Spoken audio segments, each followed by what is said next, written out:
2019 సార్వత్రిక ఎన్నికల్లో YCP party అధికారంలోకి వచ్చిన తర్వాత తెలుగుదేశం పార్టీ పని పూర్తి అయిపోయిందన్నటువంటి పోకడలో శ్రీకాకుళం జిల్లాలో తెలుగుదేశం పార్టీని తనదైన శైలిలో నడిపించుకుంటూ 10కి 10 నియోజకవర్గాలు గెలిపించినటువంటి పార్లమెంటరీ ఇన్ఛార్జ్ కోన రవికుమార్ ఎమ్మెల్యేగా రెండవసారి గెలిచి అసెంబ్లీలో ప్రమాణ స్వీకరించిన శ్రీకాకుళం జిల్లా విచ్చేయడంతో ఆశేష జనం ఆయనకి స్వాగతం పలికారు. విశాఖపట్నం నుండి చివరకు ఆమదాలవలస 12 గంటల పాటు సాగినటువంటి ఈ ప్రయాణంలో అడుగడుగున కూడా జన నిరంజనం పలికారు. ఈ నేపథ్యంలో ఉమ్మడి ఆంధ్రప్రదేశ్తో పాటు విభజన ఆంధ్రప్రదేశ్లో ఆమదాలవలస నియోజకవర్గం నుండి ఏ పార్టీ అభ్యర్థి గెలిస్తే ఆ పార్టీ ఈరోజు అధికారం వస్తుందన్నటువంటి ఒక సెంటిమెంట్ మాత్రం ఈరోజు నిజం చేసినట్టు కోన రఘుమంతుడు చూస్తే కనుక నిన్న జనసంద్రం మునుపెన్నడూ కూడాను ఎవరికీ లభించలేదనేది మాత్రం సుస్పష్టమైంది. ఆ జనాదరణ ఎందుకు ఆ జనాదరణ కోన రవి? గత 5 సంవత్సరాలు జిల్లా పార్టీ అధ్యక్షుడిగా నేను చేసినటువంటి కృషి ఫలితం. ఈరోజు తెలుగుదేశం పార్టీ అన్ని నియోజకవర్గాల్లో కూడా గెలవడానికి ఎక్కడైనా మధ్యంతర అవాంతరాలు ఉన్నా సరే వాటన్నిటిని కూడా సరిదిద్ది తెలుగుదేశం పార్టీ శ్రేణుల్ని నాయకుల్ని అందరినీ కూడా ఒకే తాటి మీదకి తీసుకొచ్చి పనిచేసేటటువంటి విధానంలో ఆ రోజు చంద్రబాబు నాయుడు గారు నాకు ఇచ్చినటువంటి అవకాశం అది జిల్లా పార్టీ అధ్యక్షుడిగా ఆ అవకాశాన్ని సద్వినియోగం చేశాను. ఈరోజు జిల్లాలో అన్ని నియోజకవర్గాలు కూడా గెలవడానికి అదొక కారణం, అదొకటే కారణం అని చెప్పాను. అది కూడా ఒక కారణం. ఈరోజు అందులో భాగంగానే ఈరోజు అందరూ కూడా ఘనస్వాగతం పలికారు. ప్రజలందరికీ కూడా నా కృతజ్ఞతలు. జిల్లావాసులని ఇంతలా ఏకతాటిపై తెచ్చి 10కి 10 నియోజకవర్గాలు గెలిపించుకోవడం, పార్లమెంటరీ ఉన్నటువంటి 7 నియోజకవర్గాలు అత్యధిక మెజార్టీలో గెలిపించుకున్నటువంటి ఒక కార్యకర్త స్థాయి నుండి ఈరోజు ఒక నాయకుడిగా ఎదిగినటువంటి కోన రవికుమార్కి ఈరోజు అధిష్టానంలో కూడా అటువంటి ప్రాధాన్యత ఇవ్వలేదని ఒక మదనపాటు ప్రతి ఒక్కరిని కూడా వెంటాడు. అది అధిష్టాన వర్గం నిర్ణయం తీసుకుంటుంది. ఎందుకంటే నా పద్ధతి ఏంటంటే పార్టీ తీసుకున్న నిర్ణయానికి కట్టుబడి ఉండడం, పార్టీ అప్పచెప్పిన బాధ్యతలు నిర్వర్తించడం. వారు ఇచ్చిన బాధ్యతలను మనం సక్రమంగా నిర్వర్తించామా లేదంటే నేను చూస్తాను తప్ప నాకు పదవుల కన్నా ముఖ్యం, ప్రజలు ముఖ్యం. కానీ పార్టీ నిర్ణయాలు కూడా అధికంగా ఈరోజు ఒక సామాజిక వర్గానికి ప్రాధాన్యత ఇస్తూ ఇంకో సామాజిక వర్గం పూర్తిగా నిర్లక్ష్యం చేసే ధోరణ, ఆ సామాజికకు సంబంధించినట్టు ఎన్ని పార్టీలను ఉన్నవారు కూడా నిన్న ఏకతాటిపైకి వచ్చి ఆ తాలూకు ఐక్యతను చాటుకునేటువంటి ఆ ప్రపంచమే నిన్న స్వాగతానికి సుస్పష్టం చేసింది. అంటే అది ఒక కారణం కావచ్చు, బట్ అదొక్కటే కాదు. జిల్లాలో కూడా నేను గడిచిన 5 సంవత్సరాలు, నేను కూడా రాజకీయాల్లోకి 30 సంవత్సరాలు అయింది. 30 సంవత్సరాలు అనేకం ఎదుర్కొన్నాను. నాకు ఎప్పుడు కూడా పోరాటమే ఎక్కువగా కలిసి వచ్చింది. ఆనాడు నేను ఇండిపెండెంట్గా కూడా పోరాటం చేశాను. కాబట్టి ఇండిపెండెంట్గా చేసినాడు కానీ మళ్ళీ తెలుగుదేశం పార్టీలో వచ్చిన తర్వాత కాంగ్రెస్ పార్టీ అధికారంలోకి వచ్చింది. మళ్ళీ అప్పుడు 10 సంవత్సరాలు పోరాటం చేశాను. మళ్ళీ తెలుగుదేశంలో 5 సంవత్సరాలు అధికారంలో ఉన్నాం. మళ్ళీ ఒక 5 సంవత్సరాలు వైసీపీతో పోరాటం చేశాను. అంటే నా 30 సంవత్సరాల రాజకీయ చరిత్రలో నేను 25 సంవత్సరాలు మాత్రమే ప్రతిపక్షంలో పోరాటాలు చేశాను. 5 సంవత్సరాలు మాత్రమే అధికార పక్షంలో ఉన్నాను. ఇది అందుకనే నా వాయిస్ కానీ, నా మాట కానీ, నా పిలుపు కానీ ఎప్పుడు కూడా ప్రజలకి ఎక్కడైనా అన్యాయం జరిగినా, ఎవరు ఏ స్థాయి వాళ్ళైనా వాళ్ళని అన్యాయం చేసినట్టుగా భావిస్తే తప్పనిసరిగా నా గొంతు ఎలుగెత్తి చాటుతా. ఎందుకంటే పోరాటం నాకు అలవాటు అయిపోయింది. ఇప్పుడు అధికారంలో ఉన్నాం, బాధ్యతగా ప్రవర్తిస్తాం. నిన్నటి వరకు చేసేది పోరాటం, ఈరోజు బాధ్యతతో పనిచేస్తాం. ఒక సంఘం ఏదో ఒక సామాజిక వర్గంలో ఒక ఫీలింగ్ రావచ్చు, ఒక బాధ కలగచ్చు, తెంచుకుంది ఆ ఫీలింగ్. కానీ జిల్లాలో అన్ని వర్గాల వారు కూడా నన్ను అభిమానిస్తారు. జిల్లాలో అన్ని కులాలు, అన్ని మతాల వారు కూడా నన్ను అందరూ కూడా ఆదరించేటటువంటి మనిషిని. ఎందుకంటే కులం అనేది ఎవరో ఒకరు ఏదో కులంలో పుడతాం, కులం అనేది ఒక ఫ్యాక్టర్. బట్ జిల్లాకి ఆ సామాజిక వర్గం ఉన్నటువంటి కనెక్టివిటీ 10 నియోజకవర్గాల్లో 7 నియోజకవర్గాల అభ్యర్థుల గెలుపుకు ఆ సామాజిక వర్గ ఓట్లు దోహదపడతాయి. కరెక్టే. ఈరోజు తెలుగుదేశం పార్టీ 10 స్థానాల్లో గెలవడానికి, గెలుపులో కూడా వారి పాత్ర ఉంది, లేదనడానికి ఎటువంటి సందేహం లేదు. ఆ పాత్ర గణనీయంగా ఉంది. కానీ ఎందుకు ప్రాధాన్యత ఇవ్వలేదు? ప్రాధాన్యత అనేది ఇప్పుడు కూటమి ప్రభుత్వం ఏర్పడింది. ఈ కూటమి ప్రభుత్వంలో కొన్ని ఈక్వేషన్స్లో ఒక్కొక్కసారి కొన్ని మిస్ అవుతుంటాం. మిస్ అవ్వడం కాదు. ఇప్పుడు నిన్న ఎన్నికల ముందు కూడా కళా వెంకట్రావు గారు హెచ్చర్ల నుంచి చీపురుపల్లికి వెళ్తారని ఎవరైనా ఊహించామా? లేదు భారతీయ జనతా పార్టీకి అక్కడ అభ్యర్థిత్వాన్ని ఇస్తారని ఊహించామా? అందులోకి ఈశ్వరరావు గారికి ఇస్తారని ఎవరైనా ఊహించామా? ఇవన్నీ కూటమిగా ఏర్పడిన తర్వాత కొన్ని స్థానాలు అటు ఇటుగా మారుతాయి. అలాగే ప్రభుత్వంలో కూడా మరి కూటమి ప్రభుత్వం కాబట్టి మరికొన్ని స్థానాలు భారతీయ జనతా పార్టీ మంత్రులుగా ఉంటారు, జనసేన ఉంటారు. కాబట్టి ఇవన్నీ కూడా షేరింగ్ ఆఫ్ పవర్స్ ఇవన్నీ కూడా జరుగుతుంది. అందులో ఆ కార్యక్రమంలోనే ఎక్కడో ఏదైనా ఉన్నా ఇవన్నీ కూడా అధిష్టానం వర్గం చూసుకుంటుంది. 2024 సార్వత్రిక ఎన్నికల ఫలితాలు ఎవరికి ఊహనంతనటువంటి ఫలితాలు వచ్చినాయి. అందులో భాగంగా 3 పార్టీలు కూటమి అధికారంలోకి వచ్చింది. దేశ ప్రధానమంత్రి సమక్షంలో కేబినెట్ మంత్రులు ప్రమాణ స్వీకారం చేస్తున్నప్పుడు కోన రవికుమార్ అదృష్టానికి నోచుకోలేదు అన్న బాధ ఉందా? నాకేం లేదు. నేను ముందే చెప్పాను, నేను ప్రతిపక్షంలోనే 25 సంవత్సరాలు పోరాడినటువంటి యోధుడిని నేను. కాబట్టి నాకు పదవుల కన్నా ప్రజల ముఖ్యం. కానీ అటువంటి అరుదైనటువంటి అవకాశం ఈసారి వస్తుందని అందరూ ఆశ పెట్టుకున్నారు. ఆ ఆశలు అడియాశలు అయినట్టు ఆవేదన మాత్రం వాడిని వెంటాడు. అంటే ఆవేదన ప్రజల్లో ఉంది, జిల్లా వ్యాప్తంగా ఉంది, 3 జిల్లాల్లో ఉంది, రాష్ట్రంలో ఉంది. ఇది ఎక్కడ ఏదో ఇది ఒక జిల్లాకు ఒక సామాజిక వర్గానికో పరిమితమైంది కాదు. ఇది రాష్ట్రంలోనే ఉంది. ఎందుకంటే రాష్ట్రం నలుమూలల నుంచి కూడా నన్ను అడిగే వాళ్ళు ఉన్నారు. బట్ ఏదైనా పార్టీని ఇవన్నీ చూసుకుంటుంది. కాబట్టి అదృష్టాన్ని నోచుకోకుండా ఏ అదృశ్య శక్తి ఆటంకంగా నిలిచిందని కోన రవికుమార్ భావిస్తుంది. అసలు నేను అసలు ఆ ఆలోచనకే తావులేదు కదా. ఇవన్నీ ఊహాజనితమైనటువంటి మాట. ఆ ఆలోచనకే తావులేదు.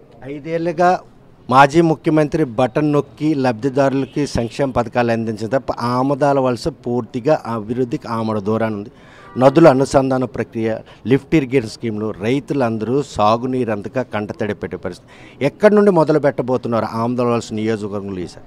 నేను ఆ రోజు ఎక్కడైతే పనులు ప్రారంభించి ఎక్కడైతే ఆగిపోయినాయో అక్కడి నుంచే ప్రారంభించబోతున్నాను. నేను వెంటనే మొన్న కూడా ఇక్కడ ఎవరైతే శ్రీకాకుళం ఆమదాల రోడ్డు కాంట్రాక్ట్ ఉన్నారో వారిని పిలిపించాను. వారికి 2022లో ఒక 14 కోట్లు వాళ్ళకి అన్నీ అప్లోడ్ చేసి టోకెన్స్ ఇచ్చి కూడా బిల్లులు రాలేదు. తద్వారా నేను చేయలేకపోయానండి. అండ్ ఇప్పటికే నేను ఒక 32 crores పనులు పూర్తి చేశాను. మొదటి బిల్లుగా 14 కోట్లే వాళ్ళు అప్లోడ్ చేశారు, అది కూడా ఇవ్వలేదు. కాబట్టి నా దగ్గర పెట్టుబడి పెట్టడానికి కూడా నా దగ్గర అవకాశం లేదు అని చెప్పారు. ఆ విషయాన్ని నేను ముఖ్యమంత్రి గారికి, R&B శాఖ మంత్రి గారికి దృష్టి కూడా తీసుకొని వెళ్ళాం. వీ గాట్ అన్ ఎష్యూరెన్స్, మీరు పనులు ప్రారంభించండి, మేము ప్రభుత్వం కాస్త నెల రోజులు మేము చూసుకొని ఇవన్నీ కూడా రిసీట్స్ ఇవన్నీ కూడా చూసుకున్న తర్వాత తప్పనిసరిగా మేము దానిని మీకు సహకరిస్తాం, ముందు మీరు పనులు ప్రారంభించని చెప్పారు. అందులో భాగంగానే 3 రోజులు అయింది ఆల్రెడీ పనులు ప్రారంభించాం. తప్పనిసరిగా దీన్ని ఒక 4 నెలల్లో పూర్తి చేయాలని ఒక లక్ష్యంతో నేను ముందుకెళ్తున్నాను. పూర్తి చేయిస్తాను కూడా. అలానే మిగిలిన నదుల అనుసంధానం కావచ్చు, ఇరిగేషన్, నారాయణపురం రీమోడరేషన్ కావచ్చు, లిఫ్ట్ ఇరిగేషన్స్ కావచ్చు, తార్ రోడ్ లేని గ్రామాలకు తార్ రోడ్లు కావచ్చు, ప్రతి ఇంటికి త్రాగునీరు కావచ్చు, ఇవన్నీ కూడా నేను పెట్టుకున్నటువంటి లక్ష్యాలు. ఆ లక్ష్యాలకు కూడా ఇంకా ఇన్నోవేటివ్ ఇన్ఫ్రాస్ట్రక్చర్ కూడా క్రియేట్ చేయబోతున్నాను. ఎలక్ట్రికల్ పవర్ ఇన్ఫ్రాస్ట్రక్చర్, అలాగే ట్రంక్ ఇన్ఫ్రాస్ట్రక్చర్. ట్రంక్ రోడ్స్ అంటే ఏదో చిన్న రోడ్లని కాదు, పరిశ్రమలు రావాలంటే ట్రంక్ ఇన్ఫ్రాస్ట్రక్చర్ ఉండాలి, పవర్ ఇన్ఫ్రాస్ట్రక్చర్ ఉండాలి, వాటర్ ఇన్ఫ్రాస్ట్రక్చర్ ఉండాలి. ఈ మూడింటి మీద కూడా నేను దృష్టి పెట్టా. ఆల్రెడీ నేను కొంతమందితో మాట్లాడాం గత 3 రోజులు కూడా.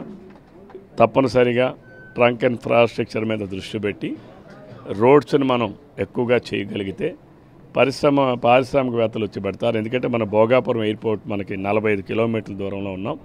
40 నిమిషాలు జర్నీ చేసి ఇటు రావచ్చు. విశాఖపట్నం వెళ్ళడానికైనా ఇంతకన్నా ఎక్కువ టైం పడుతుంది.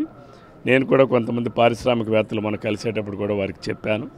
వారు కూడా సానుకూలంగానే ఉన్నారు. అయితే సానుకూల వాతావరణం ఏర్పాటు చేస్తాను. దానికి వాళ్ళకి పవర్ కావాలి, నీళ్లు కావాలి, రోడ్ ఇన్ఫ్రాస్ట్రక్చర్ కావాలి.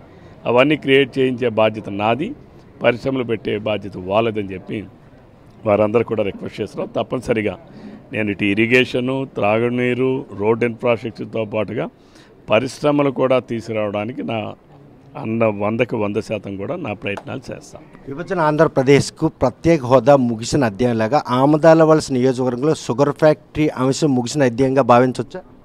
నేను ఎన్నికల ముందే చెప్పాను, షుగర్ ఫ్యాక్టరీ అనేది ఆమదాల వలస నియోజకవర్గానికి రైతులకి ఎవరికి అవసరం లేదు. ఈ జిల్లాలోనే రైతులకి ఎవరికి అవసరం లేదు. ఎందుకనంటే ఆల్రెడీ ప్రైవేట్ రంగంలో కానీ ప్రభుత్వ రంగంలో కానీ ఒక ఫ్యాక్టరీ ఉంది సంఖ్యలో. అక్కడ ఈ జిల్లా మొత్తం చూస్తే 1,00,000 టన్నులు కూడా పండించే రైతులు లేరు. ఆ ఫ్యాక్టరీకే 5 లక్షల టన్నులు కావాలి. ఆ ఫ్యాక్టరీ యాజమాన్యం ఈస్ట్ గోదావరి వరకు పోయి ఏలుకుంటుంది.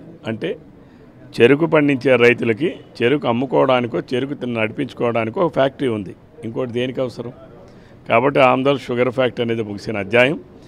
దాని స్థానంలో ఒక కొత్త ఇండస్ట్రీని, ఏదైనా ఇండస్ట్రీని, నేను పారిశ్రామికవేత్తలతో మాట్లాడుతున్నాను. Agriculture based commercial, whether it is అగ్రికల్చరా లేకపోతే కమర్షియల్ అని కాదు, నాకు ఉపాధి మార్గాలు పెంచేటటువంటి పరిశ్రమలు తీసుకురావడానికి 10 మందికి ఉద్యోగాలు కావాలి, 100 మందికి 1000 మందికి ఉద్యోగాలు కావాలి.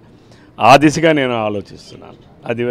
అది ఫుడ్ ఇండస్ట్రీస్నా లేకపోతే ఇంకేదైనా అదర్ ఇండస్ట్రీస్నా కమర్షియల్ ఇండస్ట్రీస్నా అనేది కాదు. కావాల్సింది ఎంప్లాయ్మెంట్. ఈరోజు ఆమ్దాల్స్ నియోజకవర్గంలో ఎంప్లాయ్మెంట్ కావాలి.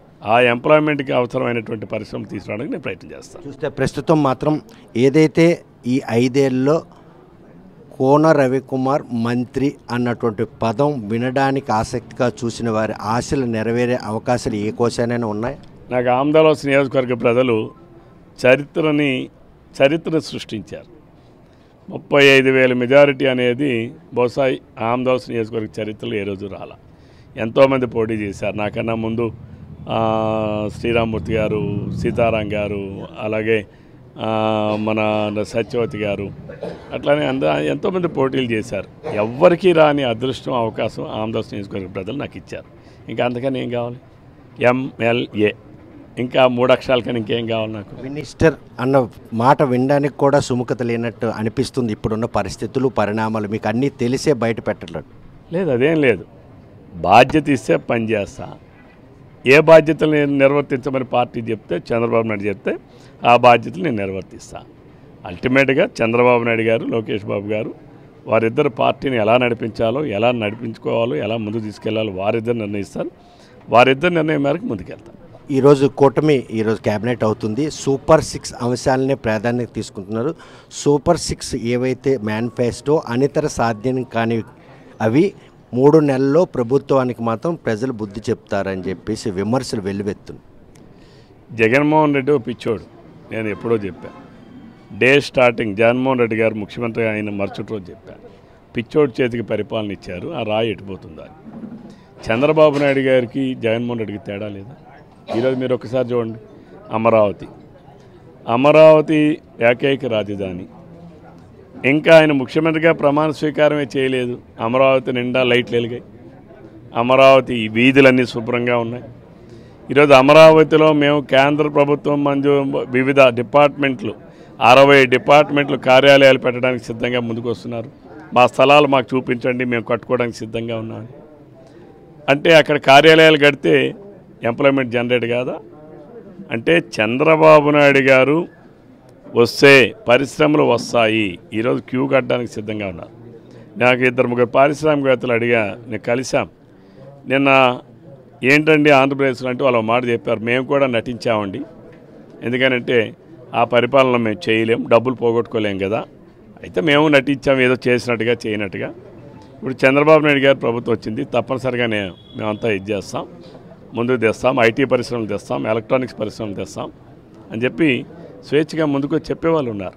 వైసీపీ కార్యాలయాల కూల్చివేత విషయంలో ప్రభుత్వాల నిబంధనలకి కట్టుబడే నిర్మాణాలు చేపట్టాం, మాకు ఎటువంటి నోటీసులు ఇవ్వకుండా కూల్చివేతలు కట్టడాలు ఆపేందుకు చేస్తున్నారు ఆరోపిస్తారు. కట్టుబడి ఎలా చేశాడండి? ఈరోజు అక్కడ అది ఇరిగేషన్ డిపార్ట్మెంట్ తాలూకా ల్యాండ్. అది ఇరిగేషన్ డిపార్ట్మెంట్ దేనికి? బోట్స్ ల్యాండ్ అవ్వడానికి ఉన్నటువంటి ల్యాండ్. ఆ ల్యాండ్లో ఎలాగంటే కడతారు? ఎవరు అనుమతులు ఇచ్చారు? సిఆర్డీఏ అనుమతులు లేవు, కార్పొరేషన్ అక్కడ అనుమతులు లేవు, అట్లానే ఇంకెవరు అనుమతులు ఇవ్వాలి? జగన్మోహన్ రెడ్డి అనుమతి ఇస్తాడా? వాళ్ళు నెగిటివ్ రాశారు కదా, మేము ఇవ్వము, ఇది పనికిరాదని. అండ్ మోరావర్ ఏంటి? జగన్మోహన్ రెడ్డి అమరావతిని నాశనం చేయడానికి సీడ్ యాక్సిస్ రోడ్, ఏదైతే ప్రధానమైనటువంటి రహదారి ఉంటుందో అమరావతిలో, అంటే అమరావతిని ధ్వంసం చేయాలి, విధ్వంసం చేయాలనే దుర్బుద్ధితో సీడ్ యాక్సిస్ రోడ్డుకు ఆనుకున్నటువంటి దాని మీద అక్కడి నుంచి ఫ్లైఓవర్ వస్తుంది. అక్కడ ఈ బిల్డింగ్ కట్టేస్తే ఇంకెప్పుడు కూడా సీడ్ యాక్సిస్ రోడ్డు అమరావతి రైతులకు ఉండదు. అంటే ఒక దుర్బుద్ధితో చేసిందే తప్ప ఇక్కడ ఎక్కడైనా ఇది ఉందా? తర్వాత ఈరోజు ఎంటైర్ ఆంధ్రప్రదేశ్ రాష్ట్రంలో ప్రతి జిల్లాలో 2 ఎకరాలు ప్రైమ్ సైట్. అంటే జగన్మోహన్ రెడ్డి తన పార్టీ కోసం తీసుకున్నటువంటి స్థలాలు విలువ ఎంత అంటే 900 కోట్ల రూపాయలు.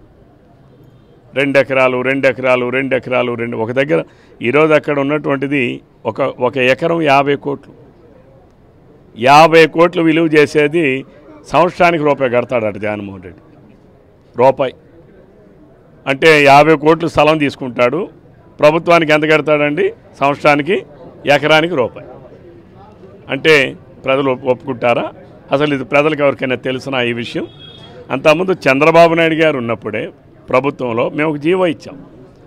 ఏ పార్టీకి అంటే నేషనల్ పార్టీకి ఎంత, స్టేట్ పార్టీస్కి ఎంత, రీజనల్ పార్టీస్కి ఎంత స్థలం, హెడ్ క్వార్టర్స్లో అయితే ఎంత స్థలం కేటాయించాలి, అలానే నియోజకవర్గ కేంద్రాల్లో అయితే ఎంత స్థలం కేటాయించాలి, అలానే మండల కేంద్రాల్లో కూడా ఎంత స్థలం కేటాయించాలి చాలా స్పష్టంగా జీవో ఇచ్చాం. ఆ జీవో ఉంటుండగానే నువ్వు ప్రతి దగ్గర 2 ఎకరాలు నీకు ఎవడిచ్చాడు? రాజారెడ్డి ఆస్తా అది? లేదు ఏమైనా రాజశేఖర రెడ్డి ఆస్తా? లేదు జగన్మోహన్ రెడ్డి దోచుకున్న ఆస్తా? అదేమైనా ప్రజల ఆస్తి. ప్రభుత్వం భూములు అవి. ప్రభుత్వ భూములు ఇష్టారాజ్యంగా నాకు 2 ఎకరాలు కావాలి, 20 ఎకరాలు కావాలి అని చెప్పి రాసుకుంటారా? అందుకనే దాన్ని తప్పనిసరిగా వాటన్నిటి మీద కూడా వెరిఫై చేస్తాం. ఎట్టి పరిస్థితులు కూడా దానికి ఒక చట్టం చేశాం. చట్టం ప్రకారం ఒక రాజకీయ పార్టీకి నియోజకవర్గ కేంద్రాల్లో ఎంత స్థలం అవసరమైతే అంతే ఇస్తాం. అంతగా మించి ఎక్కువ ఉంటే తప్పనిసరిగా తొలగిస్తాం. అంతేకాదు అన్నీ కూడా ప్యాలెస్లే. ఆయన నివాసాలు ఉండేవి ప్యాలెస్. ఈరోజు మా ఉత్తరాంధ్ర రాజధాని అన్నాడు. ఏం చేశాడు? ఇక్కడ ఋషికొండలో ఏం చేశాడు? 560 కోట్ల రూపాయలు ప్రజాధనం కట్టి 11 బెడ్రూమ్లు, 7 బంగ్లాలు, మొత్తం 1,40,000 చదరపు అడుగులు విస్తీర్ణంలో ఈయన కట్టాడు. దేనికండి? అంటే ఆయన భార్య 2 పిల్లలతో ఉండడానికి అంత అవసరమా? ఒక్కొక్క బెడ్రూమ్ ఎంతో తెలుసండి? ఓ బెడ్రూమ్ 20 సెంట్లు. ఒక బెడ్రూమ్ ఎవరికైనా సామాన్యుడికి ఉందా? అది ప్రజలకేమో 20 సెంట్ ఇస్తాడా? ఈయన బెడ్రూమ్ కట్టుకోవడానికి 20 సెంట్లునా? ఏంటది?